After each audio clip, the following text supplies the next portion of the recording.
Hi guys, today I'm going to show you how to make this super cute swimwear bottoms that are inspired by French knickers. You can make them with the flounce or without the flounce, and in this video I'm going to show you how to make them with the flounce. The first thing you want to do is print your paper patterns out.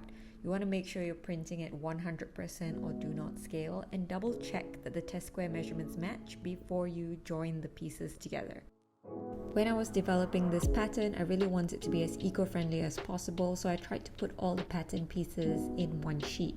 So all you have to do is make the heart a heart by matching the letters within them, and you can just glue it down or tape it down, whatever you feel more comfortable with, and you'll have the full pattern with minimal wastage.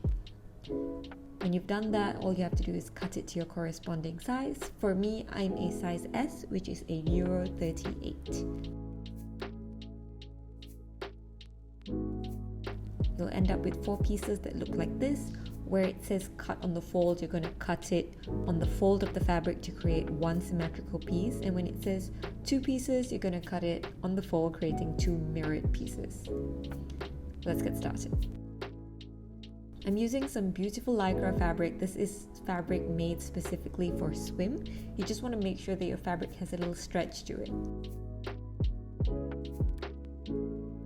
I also like to always just do a rough mock-up of where I'm going to place all the patterns before I cut them. We're all about minimal wastage here.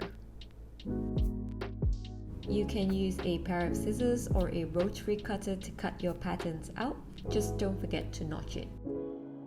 We're going to start with the flounce pattern. We're going to take the back piece of the flounce pattern and we're going to join them right sides together, making sure that the edges match. And we're just going to stitch that down.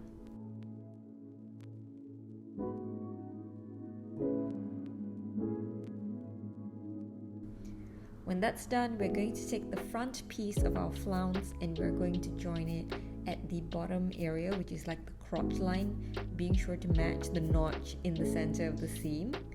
And we are also going to match the side seams on both sides.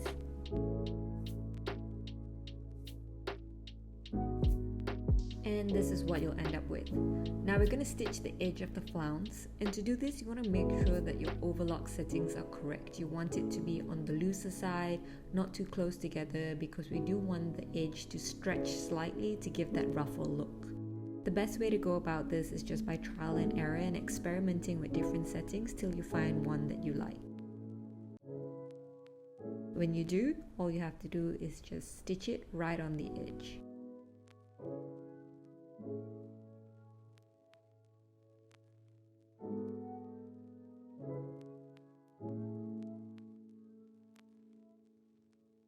You can see that the edge with the stitching done is a little more structured, and it's sort of like giving a little more depth to the movement. So this is how it's going to look when it's all done. It's looking super cute. We're going to put this aside for now and start working on our inner pieces. Just like what we did earlier, we're going to start with the back pieces.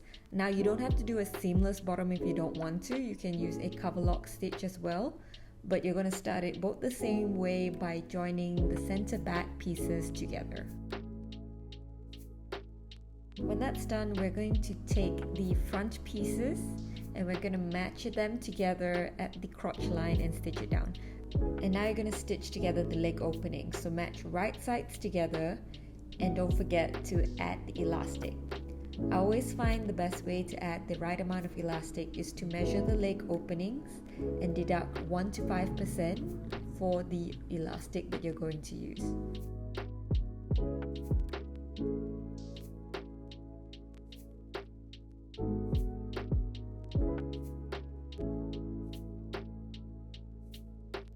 Now that that's done, we can turn it right sides out. We're going to join these side seams together. So you're going to match the side seams on each side like so, and we're going to do either a straight stitch or using your overlock machine or a zigzag, just making sure that you are matching the side seams together so it looks very clean and beautiful.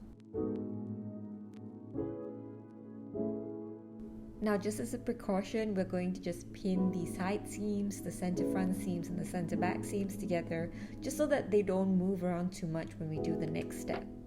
which is joining the flounce to these bottoms. So we're going to match the right sides of the flounce to the wrong sides of the bottom. So we're matching the outside of the flounce to the inside of the lining of the bottoms, and pin them together, making sure that you match the side seams and the notches and the back seam, and don't forget to add the elastic all the way around. Turn everything right sides out and boom baby, you're done! You've made a pair of really fun and flirty French knicker inspired swimwear bottoms. You can also make a seamless and reversible itty bitty cheeky bikini bottom with these patterns. You can just click here to find out how to do that. If you have any questions, you can leave them in the comment box below, and I will see you in the next one. Bye!